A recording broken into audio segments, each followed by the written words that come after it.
Le journal Écho de Lyon Décideur vous est présenté avec le groupe Apicil, premier groupe de protection sociale en Rhône-Alpes, spécialiste en santé-prévoyance, épargne, services financiers et retraite.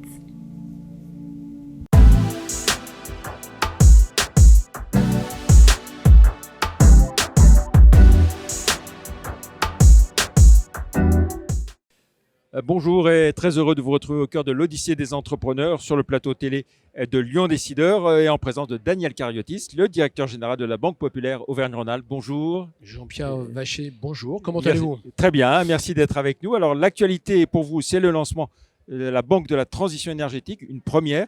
C'est quoi au juste ? C'est la banque des écolos pour les écolos ? Ça, c'est votre vision des choses. Non, plus sérieusement. C'est une question. Non, mais bien sûr. Mais en fait, plus sérieusement, c'est un projet sur lequel nous étions depuis à peu près 3 ans, 2 ans et demi.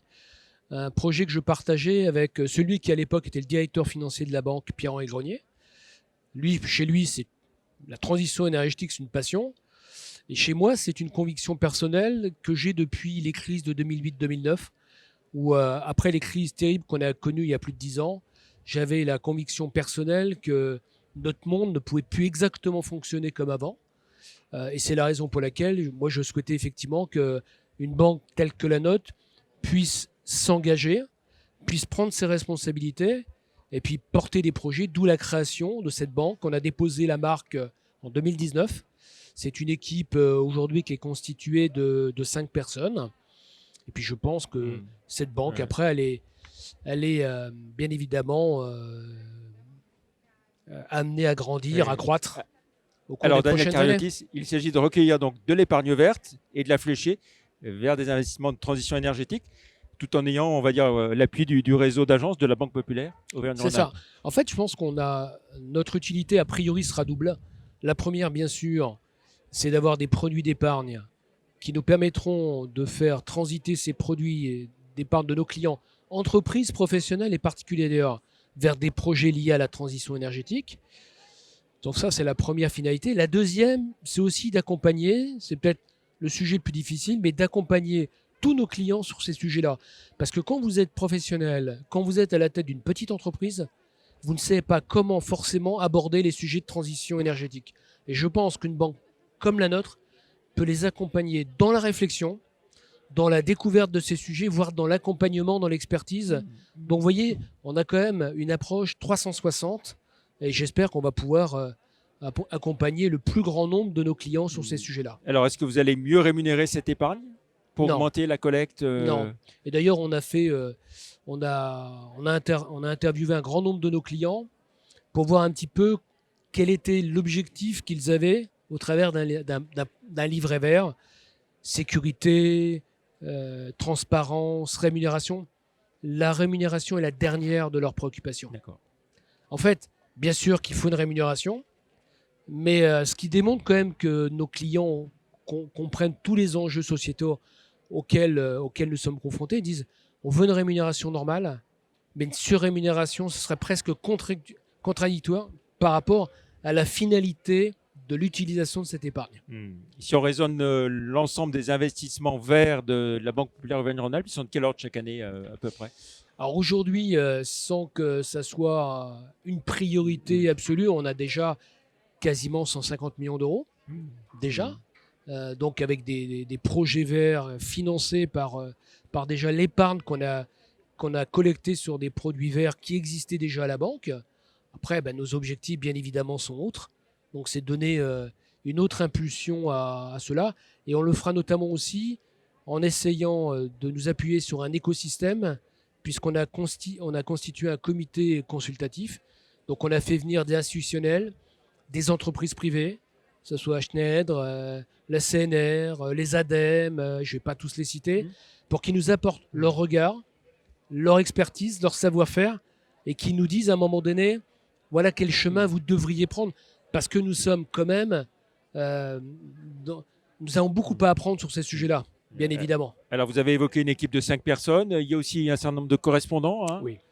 Oui, tout à fait. En fait, on a. Et puis tout le réseau aussi des. On a plus de 25 correspondants dans le réseau. Et surtout, la BTE a fait l'objet d'une très large communication et diffusion sur l'ensemble de l'entreprise. Parce que par ailleurs, la création de la banque de transition énergétique, moi j'étais surpris par l'ampleur que cela pouvait avoir en interne, parce que mes collaborateurs, sont fiers que la banque se soit engagée au travers d'une telle structure.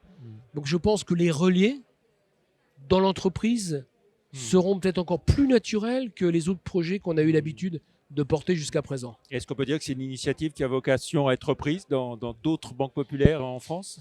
Écoutez, je l'espère, parce que si elle est reprise demain, ça voudrait dire que ça serait une totale réussite. Et c'est tout le mal que je peux souhaiter à la Banque de la transition énergétique. Alors, au-delà de cette banque de la transition énergétique, comment se porte la Banque populaire Auvergne-Rhône-Alpes si on essaie de faire un point Écoutez, cette période encore un peu de rentrée Écoutez, pas si mal. Oui. Alors, je ne sais pas s'il est bon dans cette période de dire pas si mal. Il faut toujours se méfier de ce qu'on dit dans les périodes de crise, mais objectivement, la banque est solide. On a sorti des résultats semestriels dont vous aurez communication dans une vingtaine de jours qui sont plutôt très corrects. On a été très présent sur les PGE. Imaginez seulement que la seule petite banque populaire Auvergne-Rhône-Alpes a distribué depuis le début de la crise 18 000 PGE pour 2,3 milliards. C'est énormissime. Moi, si vous m'aviez posé la question au mois de mars, en avril, je vous aurais peut-être dit qu'on aurait distribué 500 ou 1000 PGE. Donc les chiffres sont importants. Et puis, je trouve qu'on arrive aujourd'hui à bien accompagner l'ensemble de nos clients. Je trouve qu'on a des retours d'expérience client exceptionnels. Après, j'ai conscience que le plus dur de la crise est devant et pas derrière.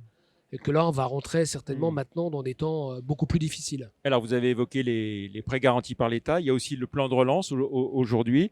Est-ce que vous êtes, j'imagine, aux côtés de vos clients, professionnels et entreprises, pour les aider à Bien sûr. en bénéficier? Bien sûr. Parce qu'il y a des moyens qui sont annoncés, mais encore faut-il être candidat. Il faut être candidat. Il faut connaître exactement toutes les conditions d'éligibilité. Parce qu'il y a eu beaucoup d'annonces qui ont été faites, mais pour l'instant, on n'a pas exactement compris comment cela allait fonctionner demain.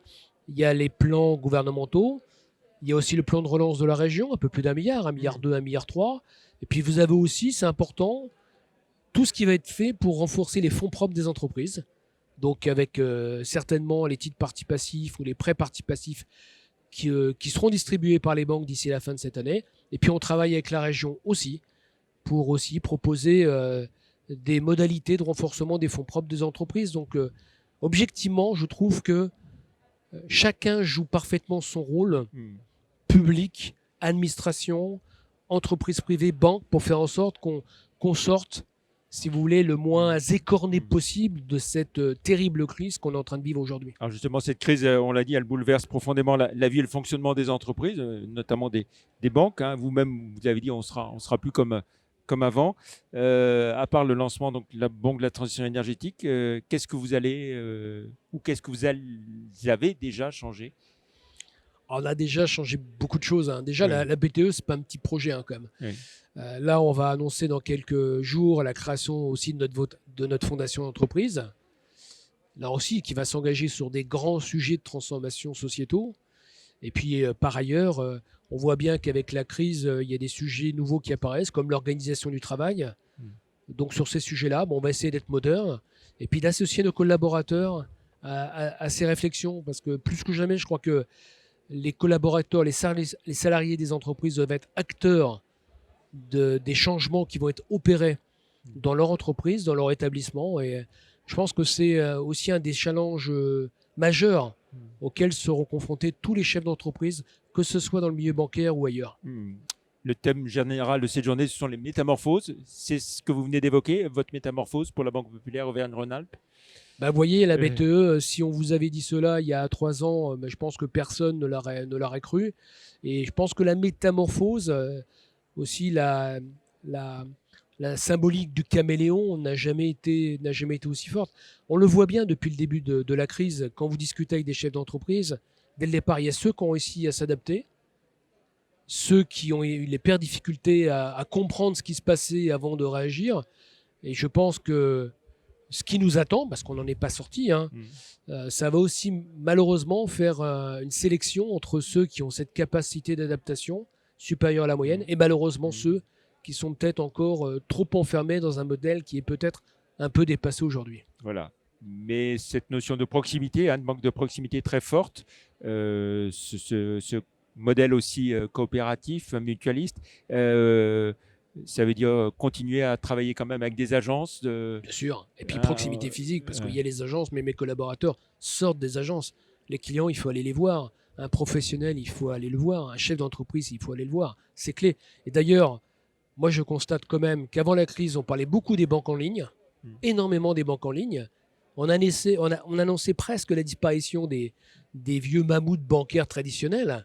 Les banques à réseau, voilà. Oui. Et notamment les mutualistes. Oui. Vous voyez comme quoi la crise a rappelé l'utilité des banques classiques et rappelé l'impérieuse nécessité d'une proximité physique avec nos clients. Donc, moi, je pense que pour nous aussi, il y a un avant et un après pour nos clients dans la façon dont on a eu de gérer cette terrible crise qu'on connaît.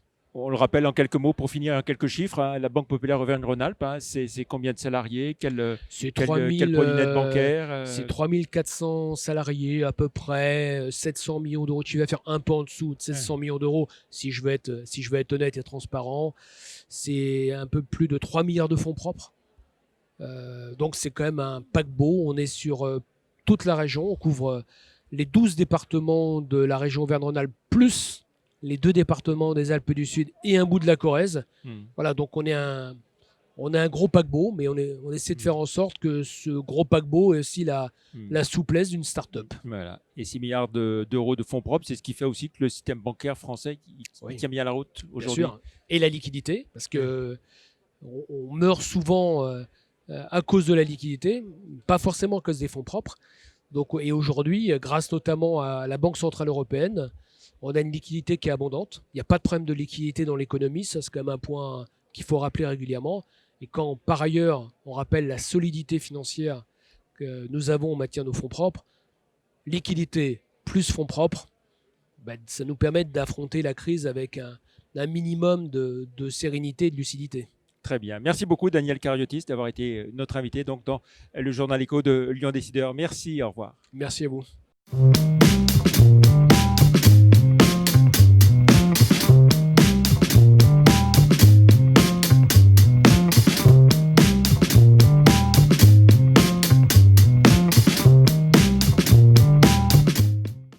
C'était le journal Écho de Lyon Décideur avec le groupe Apicil, premier groupe de protection sociale en Rhône-Alpes, spécialiste en santé-prévoyance, épargne, services financiers et retraite.